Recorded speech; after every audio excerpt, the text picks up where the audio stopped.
buenos días.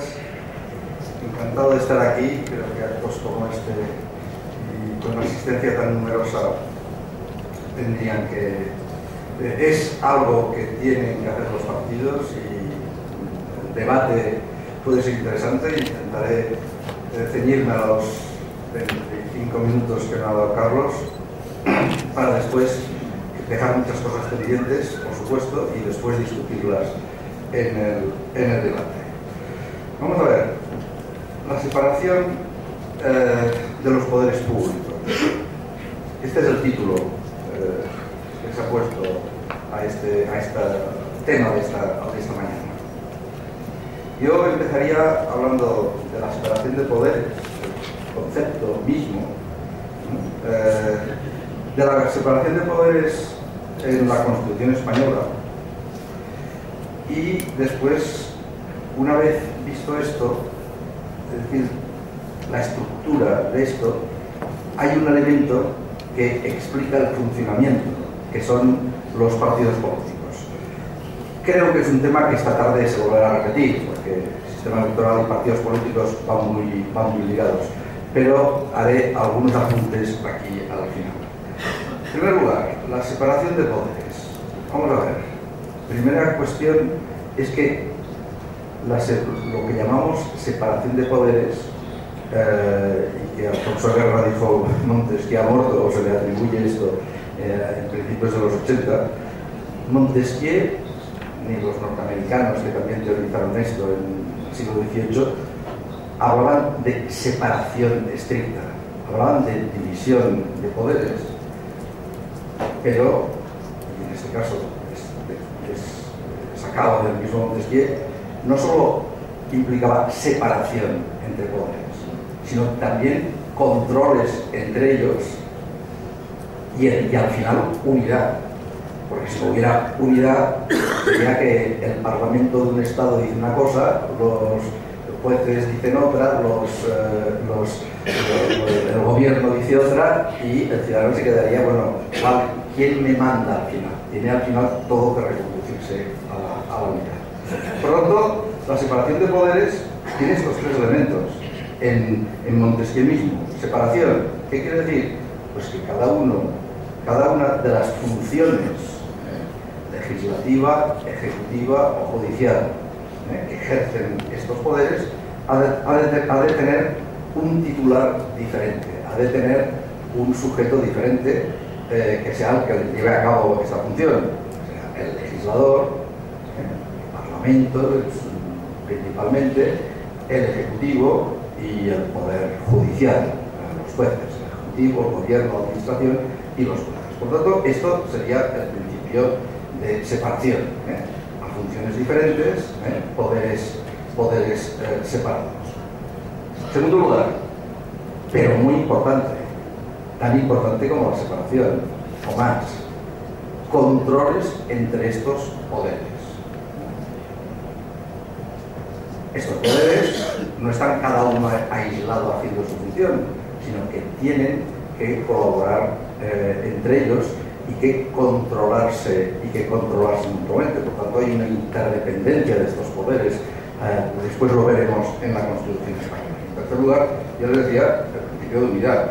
Es decir, que en un momento dado del proceso en que estos poderes desarrollan sus funciones, tiene que haber uno que ponga fin a este proceso. En unos casos será el Parlamento, en otros casos será la Administración, el Gobierno de la Administración, en otros casos será el Poder Judicial. ¿Cuál era la finalidad de este principio de separación de poderes y ínsito absolutamente esencial en toda democracia? Tan esencial como que estos poderes son elegidos democráticamente, es decir, que los ciudadanos los eligen, tan esencial como que se deben respetar los derechos que están previamente en la Constitución, y todos los poderes están vinculados y sometidos a estos derechos. ¿Cuál es la finalidad de la separación de poderes como lo demás? Asegurar las libertades individuales de los ciudadanos, es decir, asegurar los derechos, lo que hemos llamado derechos fundamentales, y en general los derechos, los derechos que nos da el ordenamiento jurídico, los derechos que nos da que nos da la ley. ¿Por qué se dividían los poderes? Montesquieu dijo, bueno, tenía una doble concepción del poder. Para la libertad individual, todo poder es malo.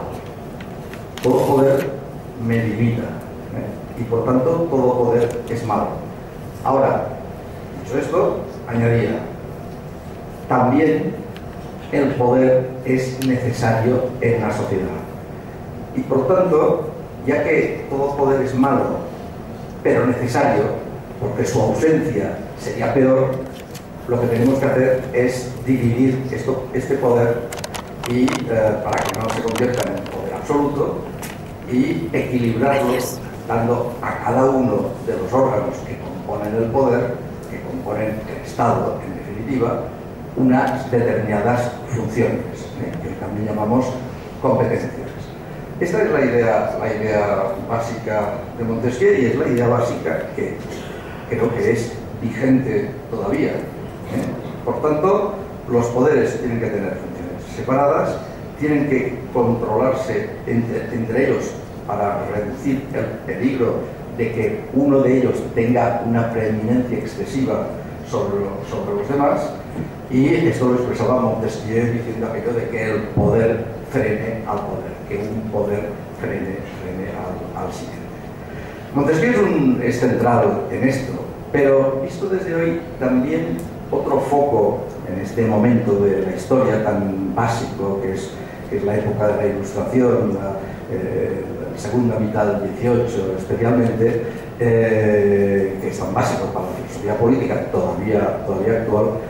Otro foco que habló también de esto son los constituyentes americanos, aquellos que hicieron la Constitución americana, los llamados padres fundadores, Madison, Hamilton, etcétera, Jefferson, que configuraron una Constitución que todavía dura, por lo menos en su letra todavía dura, y que ha tenido algunos añadidos, pero todavía dura, y ha convertido a Estados Unidos en una gran nación, y las constituciones del 1787.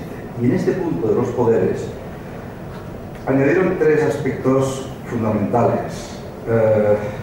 En primer lugar, dieron más preeminencia a los jueces que lo que daba Montesquieu y lo que dio la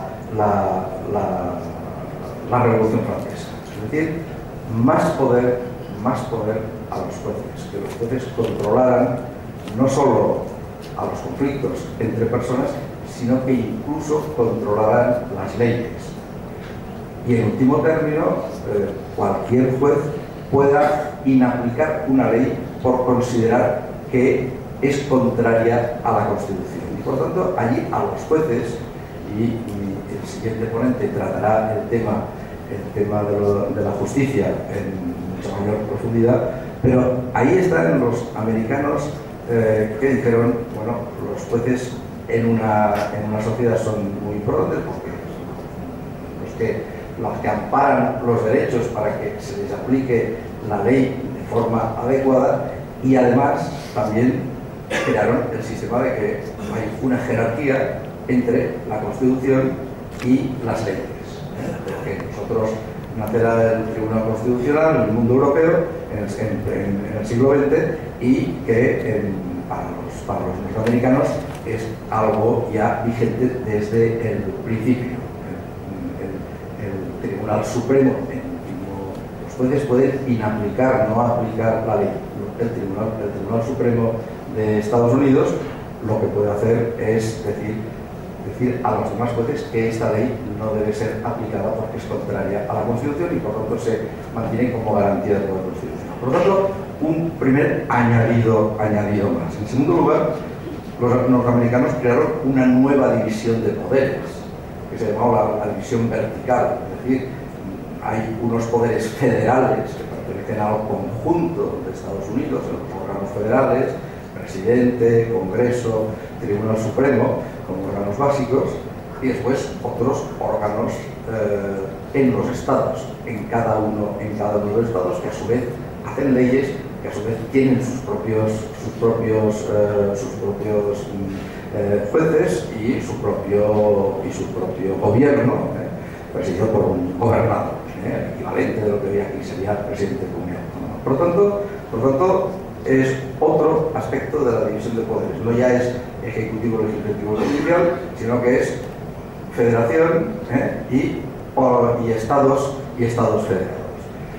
Y en tercer lugar, le dan mucha importancia a otro aspecto de la división de poderes que tiene un carácter distinto, pero que es fundamental, que es el control social del poder.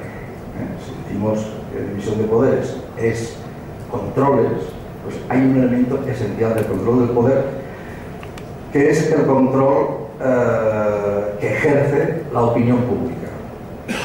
¿Qué es la opinión pública? Pues el resultado de la libertad de expresión, del libre contraste de opiniones y de informaciones en una determinada sociedad, que ejerce una gran influencia, en muchos casos más que los partidos, complementaria de los partidos, porque está creando probablemente el resultado de las próximas elecciones, y que es un elemento central en una democracia y que tiene no unos órganos formalizados, instituciones políticas, sino que tiene en los medios de comunicación, en la prensa, en la radio, en la televisión, todo el mundo ahora de internet, etcétera, etcétera, y de la nueva dimensión que ha dado a la información y a la opinión, pues que tiene una consideración, resulta ser un poder muy importante. Por tanto, de ahí sacamos que la libertad, si fundamentaba Montesquieu y los americanos fundamentaban que la división de poderes era fundamental para que existieran libertades, es decir, para que existieran derechos, la separación de poderes no es solo separación, sino que también es controles mutuos entre un poder y otro, y unidad en un determinado momento, porque sin unidad no habría Estado. Un Estado siempre es uno. Si vamos a la Constitución española, todo esto que hemos dicho lo hemos reflejado de manera muy clara. En primer lugar, la idea esta norteamericana, no de Montesquieu, sino americana, de que hay la relación Constitución-Ley y la superioridad Constitución-Ley garantizada por los norteamericanos, está en la Constitución española, en el sentido que el artículo 1, apartado 2, establece el poder constituyente del pueblo. El pueblo español en su conjunto, y se encabeza la Constitución diciendo esto en el mismo preámbulo, el pueblo español en su conjunto se da una Constitución, y esta Constitución se constituye como norma máxima a la cual están obligados a obedecer ciudadanos y poderes públicos.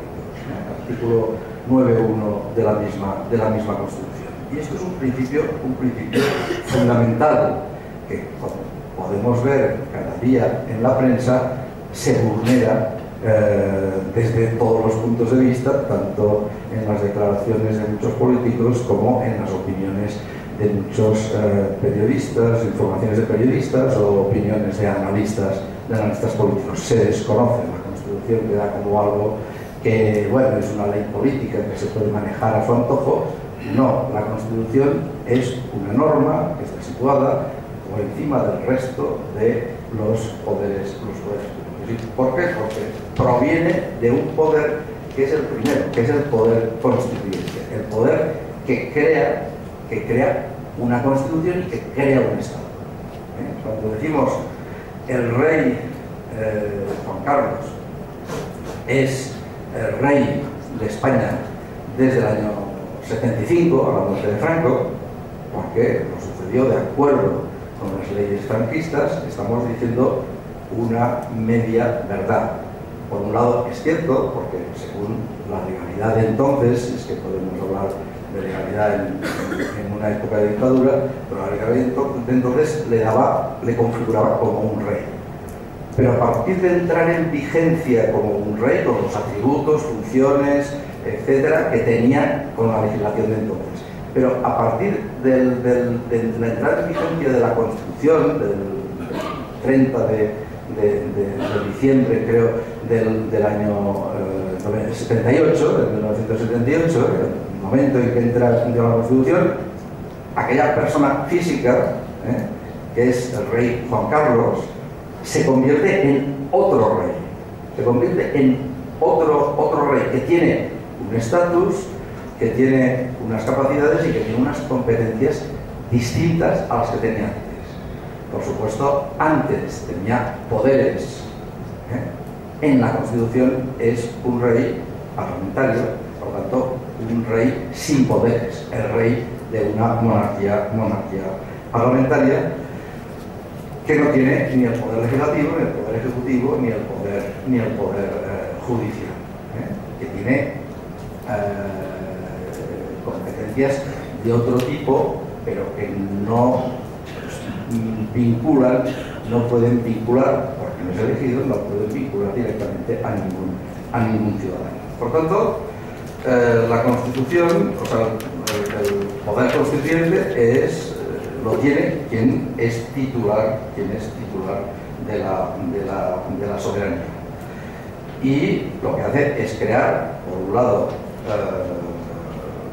dar unos derechos a los ciudadanos. En la Constitución, en el título primero de la Constitución, están todos los derechos básicos que tienen los ciudadanos, y los demás que tienen son desarrollo de estos. Siempre hay algún enganche con los derechos que les da la Constitución para poder ser desarrollados por leyes, naturalmente. Las leyes son las que dan los derechos. Y crea órganos. Como miremos una Constitución y en el fondo un Estado es, por un lado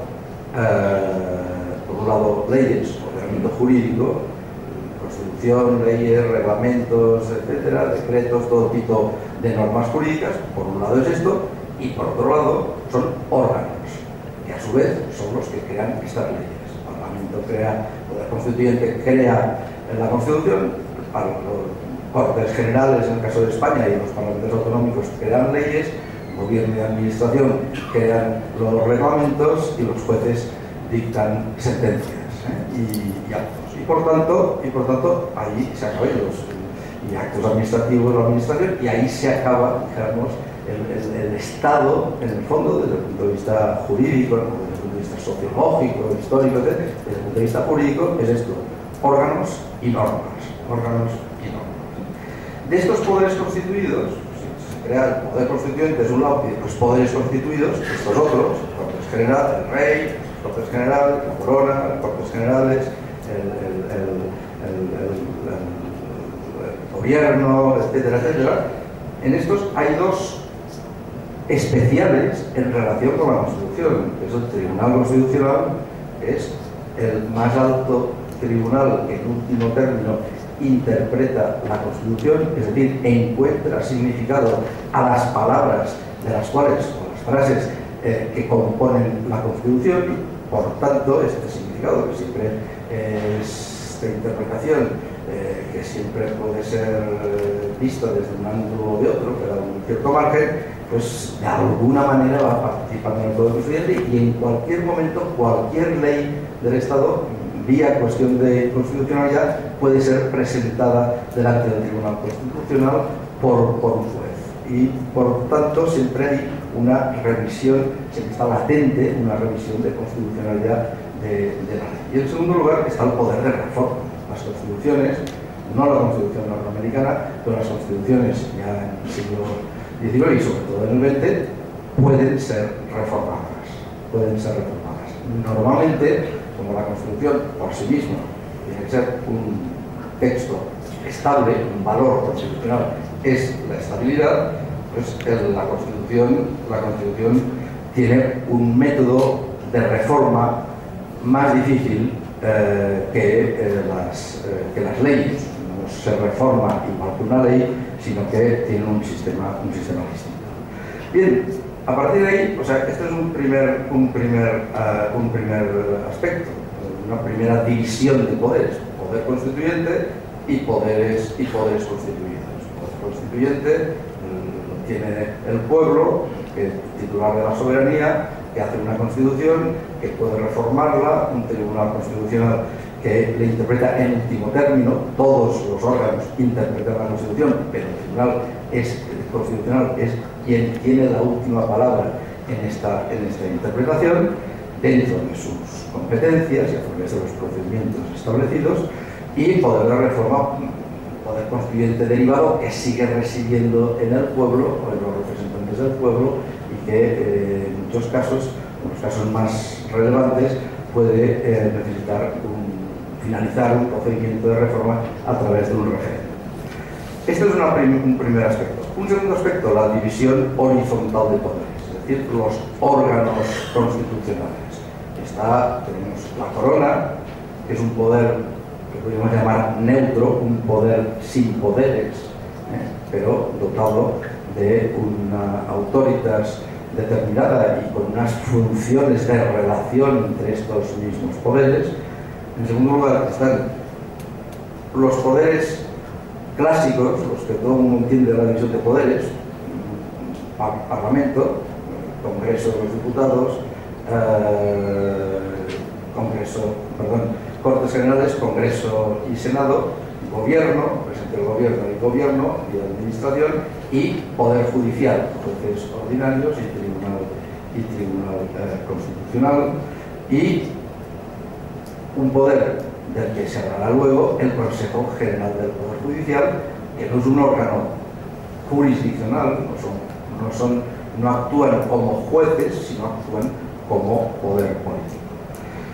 Y por último, el poder de reforma constitucional. Por lo tanto, estos son los poderes. Ya estamos en más poderes de los clásicos de Montesquieu, y estos son los poderes existentes. Y estos poderes pues están sometidos al principio de separación. Cada órgano tiene una autonomía, cada órgano tiene materias reservadas, hay una reserva de ley, hay una reserva de jurisdicción, es decir,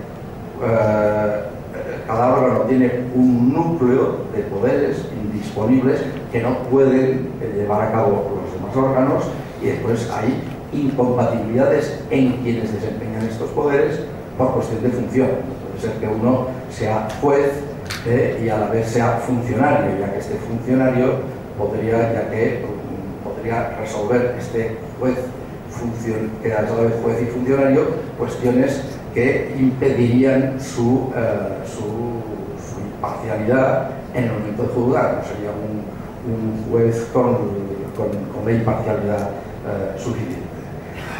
En segundo lugar, principio de colaboración entre órganos.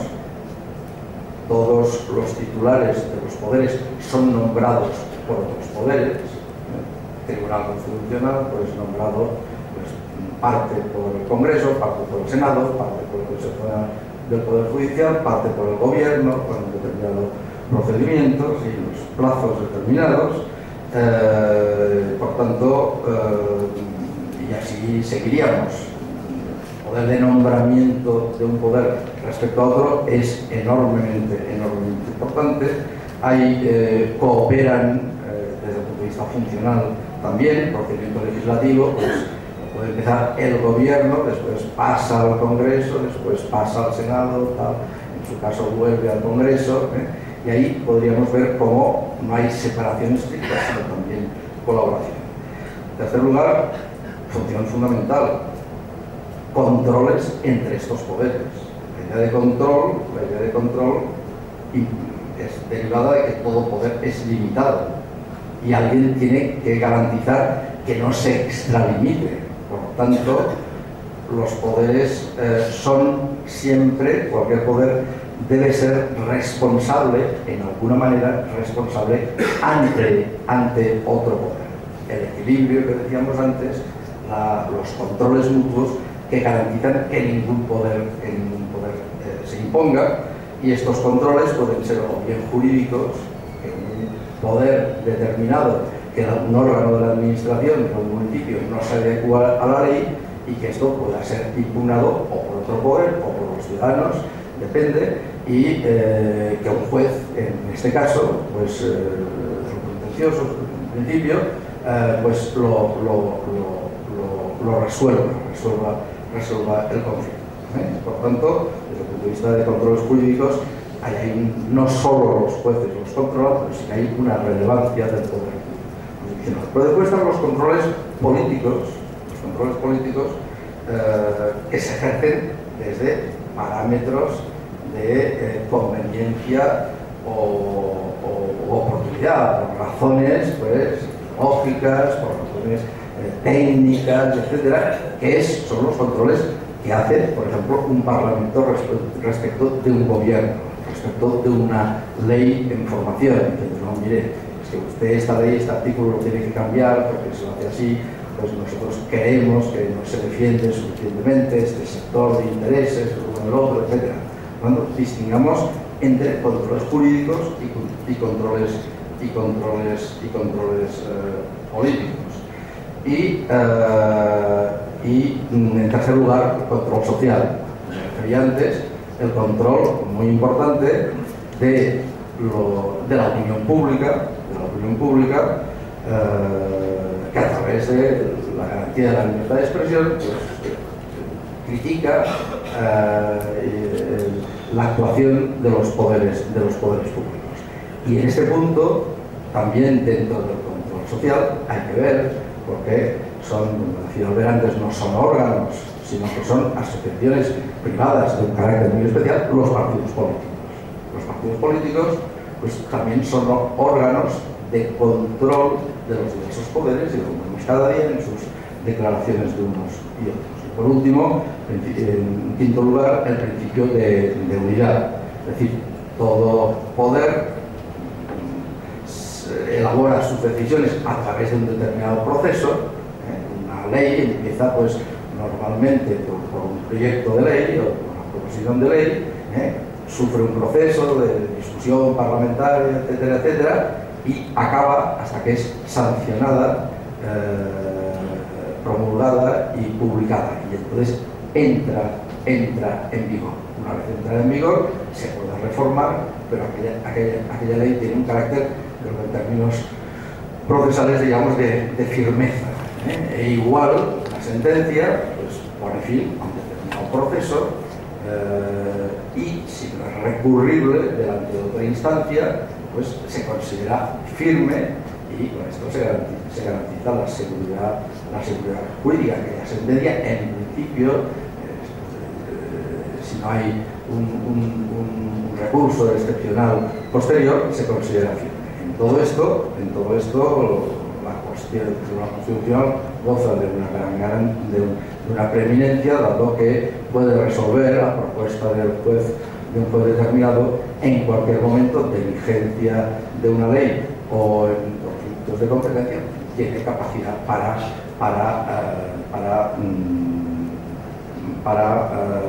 resolver una cuestión que se le plantee. Con ello, vemos, el Estado reducción a la unidad, es decir, si a un Parlamento le puede no gustar una sentencia de un tribunal, pero está obligado a respetarla, puede criticarla en base, yo creo, no políticamente, que creo que esto no sería legítimo, sino en base a la argumentación jurídica que este tribunal la ha llevado a hacer esta sentencia. Pero tiene que respetar. ¿Por qué? Por principio de división de poderes. Y por último, tercer gran bloque, y en esto no entraremos, la división vertical de poderes.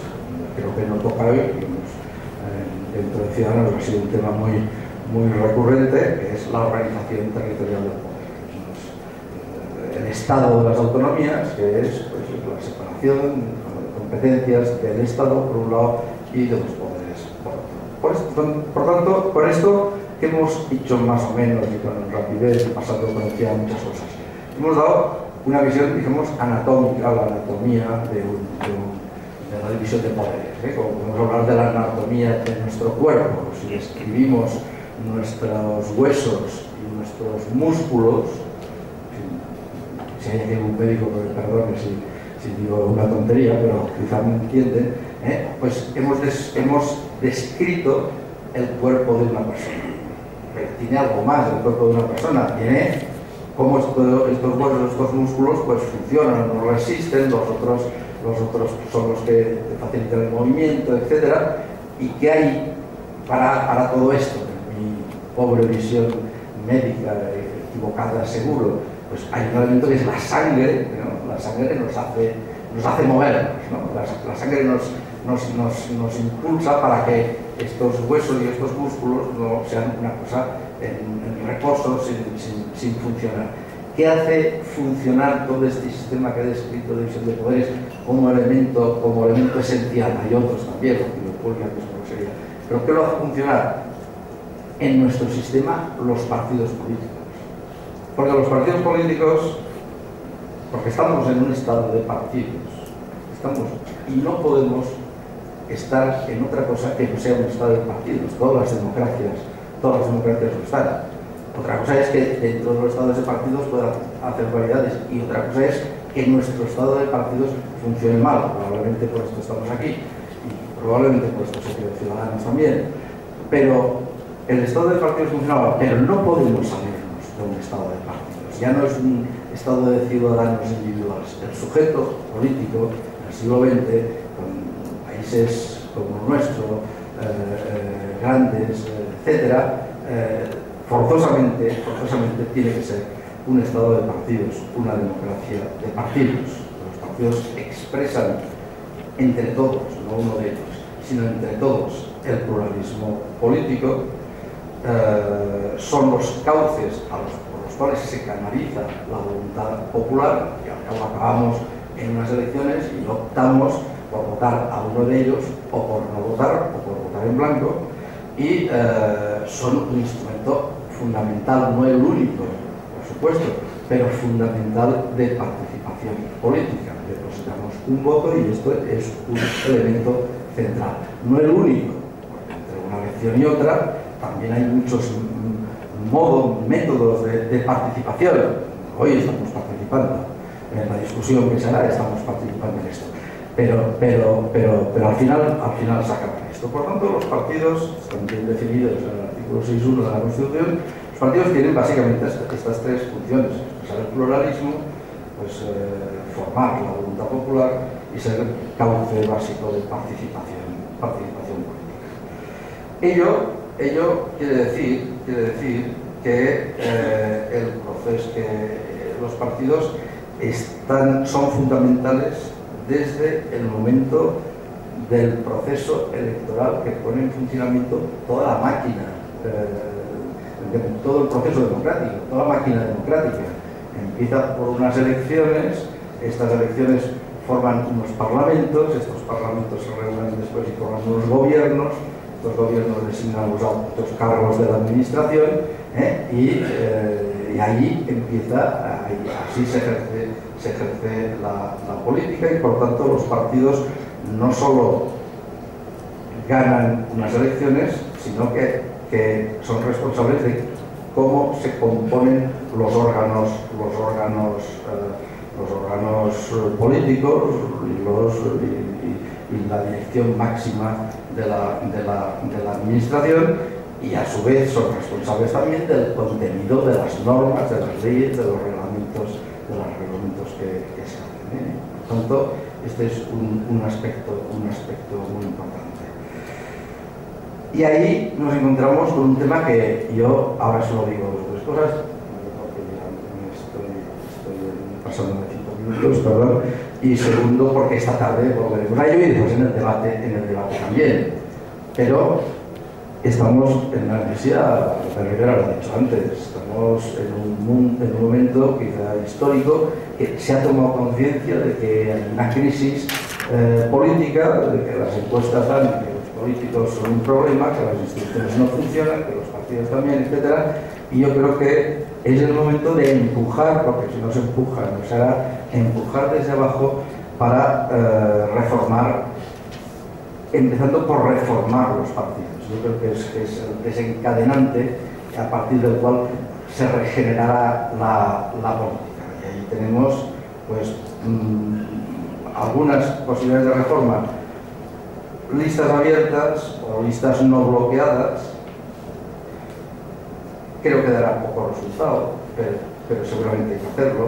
Elecciones primarias, habrá que ver si tienen buen encaje en nuestros sistemas, ahora han tenido un encaje regular. una ley de partidos que existe desde hace muchos años, desde siempre prácticamente en democracia, si cabe alguna ley de partidos, una ley de partidos que profundice en la democracia dentro de los partidos, es decir, que en este caso yo iría a que los derechos de los afiliados a un partido pudieran judicializarse, que si fueran vulnerados pudieran ir a un juez con mayor facilidad de lo que se hace ahora y con una práctica judicial que considerara que esto es muy importante y que no es una cosa interna de una asociación, sino algo interno, efectivamente, pero una asociación muy relevante y con una dimensión política innegable como son los partidos políticos. Una democracia también protegida judicialmente, basada en una democracia parlamentaria basada en grupos parlamentarios como es, y que también en estos grupos se tuvieran un cierto tipo de garantías de que no puede haber una arbitrariedad sin por lo menos haber participado todos los miembros del grupo en una discusión amplia y profunda sobre un tema que se debate, etcétera, etcétera. Sobre todo, y esto lo dejo absolutamente para esta tarde, una reforma electoral, todo el tema de la confección de listas como instrumento de que en los partidos haya un núcleo dominante que impida esta democracia, y también otros aspectos como poner límites a las influencias de los partidos. Yo creo que hay que reducir el número de cargos de confianza en la administración. Quizá las direcciones generales deberían ser desempeñadas siempre por funcionarios públicos. Ahora si llega hasta la subdirección, pues quizá las direcciones generales. Quizá algo que se ha perdido, los interventores de Hacienda en todos los órganos públicos, y establecer un cuerpo nacional que sea para todos los órganos públicos de todas las administraciones, de la central, de las autonómicas y de las locales. La figura del secretario del ayuntamiento, que no puede ser designado por el mismo ayuntamiento porque lleva el control de legalidad y por tanto ahí hay un control muy importante. Y aquí, ¿qué deberíamos plantearnos? Pues, ¿qué están fallando? ¿Los políticos o las instituciones? ¿Las personas que desempeñan los cargos públicos o es que institucionalmente las instituciones están mal diseñadas? Yo creo que fallan más los políticos que las instituciones, pero hay algo en las instituciones que hace que escojamos malos políticos. Un punto de debate que seguirá después, y por tanto hay que buscar este aspecto institucional que haga que tengamos una clase política que ha ido a menos. Me explicaba esta mañana un diputado de Ciudadanos en el Parlamento de Cataluña que un viejo cargo del Parlamento que está prácticamente desde el principio y que decía: hombre, vuestro grupo me recuerda a los políticos de la transición y de los primeros años de la democracia. Naturalmente, porque los diputados de Ciudadanos, los 9 diputados de Ciudadanos, antes de ser diputados, han tenido una vida profesional en la cual han tenido contacto con la sociedad y se han formado. Son profesionales que han accedido a la política. No son profesionales de la política, que entran en las juventudes, están en un partido y toda la carrera han hecho esto. Y a veces llegan a presidentes de la Generalitat. Entonces, es esta experiencia previa quizá que se ha ido perdiendo y que ha ido empobreciendo la clase política. Todo esto es un punto de discusión. Después, unos medios de comunicación colonizados por los partidos políticos. Hay opinión pública con unos medios que reciben subvenciones que son fundamentales para su subsistencia, o unos medios públicos incontrolados, o mejor dicho, solo controlados por los gobiernos de turno a través de unas comisiones que no sirven para controlar, sino que sirven para para que nadie controle estos medios. Este es otro tema. Después están, naturalmente, los casos de corrupción. Ahí está la ley de transparencia y también se debe hablar de esto. Y, por último, yo creo que también deberíamos, porque yo creo que hay una crisis de moral social.